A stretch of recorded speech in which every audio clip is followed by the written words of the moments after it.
नमस्कार। कल के वीडियो में मैंने आपसे चर्चा की कि सभी राशियाँ 3 कैटेगरीज़ में बँटी हुई हैं, चर, अचर और द्विस्वभाव।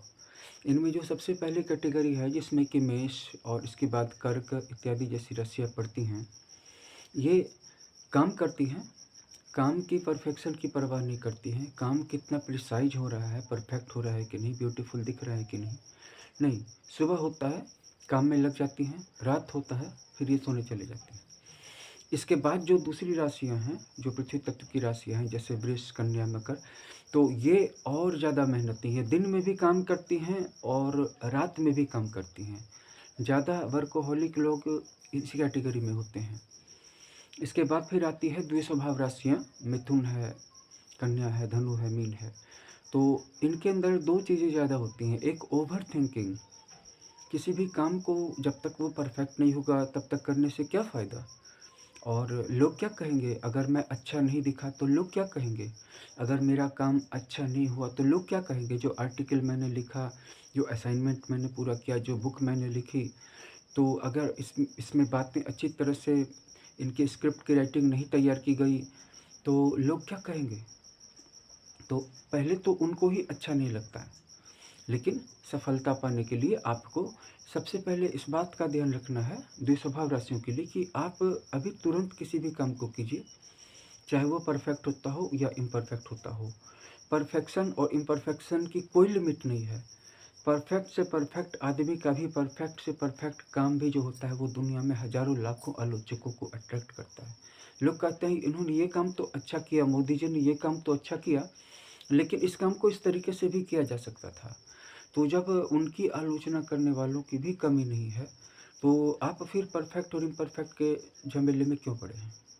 और दूसरी चीज़ जो द्विस्वभाव राशियों के साथ सबसे बड़ी प्रॉब्लम होती है, वो ये है कि इनको पछतावा बहुत ज़्यादा होता है। जैसे कि कन्या को ले लीजिए, मीन को ले लीजिए। पछतावा क्या होता है? पछतावा ये होता है कि मैं इस काम को नहीं कर पाया अपनी लाइफ में। मेरा समय गुज़र गया, मैं नहीं कर पाया। जैसे कन्या के अंदर है कि मैं पैसे नहीं कमा पाया। मीन राशि के अंदर में मैं पैसे बचा नहीं पाया। मतलब उन्होंने थोड़े से पैसे कमाए, चुटकी भर पैसे कमाए, उसको खर्च क्यों कर दिया? ऐसी जगह पे क्यों कर दिया? इसका पछतावा उनको आने वाले सालों तक रहता है, जीवन भर रहता है। इसकी जगह पे वे ज़रा-सा भी ठहर के नहीं सोचते हैं कि वो ज़्यादा पैसे कमा सकते थे। जो पैसे खर्च हो गए उससे ज़्यादा पैसे कमा सकते थे। लेकिन ज़्यादा पैसा कमाने की डायरेक्शन में मीन राशि वाले सोचते ही नहीं हैं। साथ ही साथ कन्या और मीन के अंदर में एक प्रॉब्लम और भी होती है, वो ये है कि जैसे कि अगर ये अपने बच्चों को डाँट देंगे, तो फिर बहुत ज़्यादा पछतावा होता है। ये पछतावा जल राशि होने के कारण कर्क राशि के अंदर में भी होता है और वृश्चिक राशि के अंदर में भी होता है जल त्रिकोण में, लेकिन द्विस्वभाव राशियों में कुछ ज़्यादा ही पाया जाता है। धनु राशि के अंदर में ये पछतावा होता है, जैसे कि वो पीओ बन गए, तो मैं आईएएस क्यों नहीं क्वालीफाई कर पाया? इसी ढंग का पछतावा होता है, एम्बिशन को लेके होता है। और कन्या के अंदर में क्या पछतावा होता है कि मैं पैसे कमा नहीं पाया, एक बहुत बड़ी प्रॉपर्टी बिक रही थी, मैं उसको खरीद नहीं पाया। और मीन के अंदर में कि मैंने पैसे खर्च कर दिए, मेरे 200 रुपये बर्बाद चले गए, 500 रुपये बर्बाद चले गए। और इसकी जगह पे वे 5,000 या 1 लाख कमाने का कोई प्लानिंग ही नहीं, कोई विज़न ही नहीं रखते हैं। बस चल रहा है, चलने देते हैं। मैं सारी मीन राशि के लोग नहीं, लेकिन बहुत सारे लोगों को मैंने नज़दीक से देखा है और गौर किया है और समझा है। बात क्या है कि कन्या और मीन राशि वाले अनिश्चितता के शिकार होते हैं, भावनात्मक अनिश्चितता। दोनों को डर होता है कि अगर मैंने आज ज़्यादा पैसे कमा के बैंक में जमा नहीं किए या कहीं निवेश नहीं किया, तो कल रह कर के बुढ़ापे में मेरा क्या होगा? कहीं मुझे गरीबी का सामना तो नहीं करना पड़ेगा? अगर मेरी संतान मेरी आज्ञाकारी नहीं निकली तो बुढ़ापे में मेरी बात कौन सुनेगा? कौन एक गिलास पानी देगा? और मिथुन राशि या मिथुन लग्न के लोग वैचारिक अनिश्चितता के शिकार होते हैं कि अगर मुझे पॉपुलैरिटी नहीं मिली, लोगों ने मेरी बात सुनना बंद कर दिया, तो मैं लोगों को कैसे मैनिपुलेट करूँगा? और धनु राशि के अंदर में ये होता है कि अगर मुझे ग्रोथ नहीं मिली या अगर मैं वहाँ पे जा नहीं पाया, तो मेरी तो ज़िंदगी ही बेकार हो जाएगी।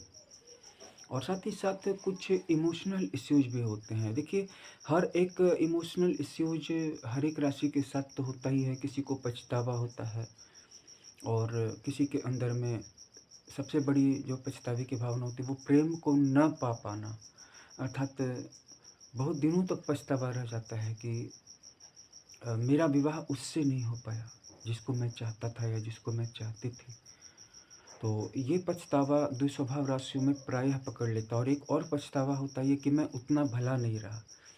जैसे मैं माता के प्रति उतना भला नहीं रहा, या पिताजी चले गए, मैं पिताजी को कमा के पैसे नहीं दे पाया, या मैं अपने बच्चों पे उतना ध्यान नहीं दे पाता हूँ, पढ़ा नहीं पाता हूँ जितना पढ़ाना चाहिए, जितना प्यार करना चाहिए बच्चों को उतना प्यार नहीं कर पाता हूँ। ये पछतावा ज़्यादा होता है। तो ज़्यादा रिपेंटेंस, ज़्यादा जो पछतावा होता है ना, वो ग्रोथ के लिए अच्छा नहीं होता है भाइयों।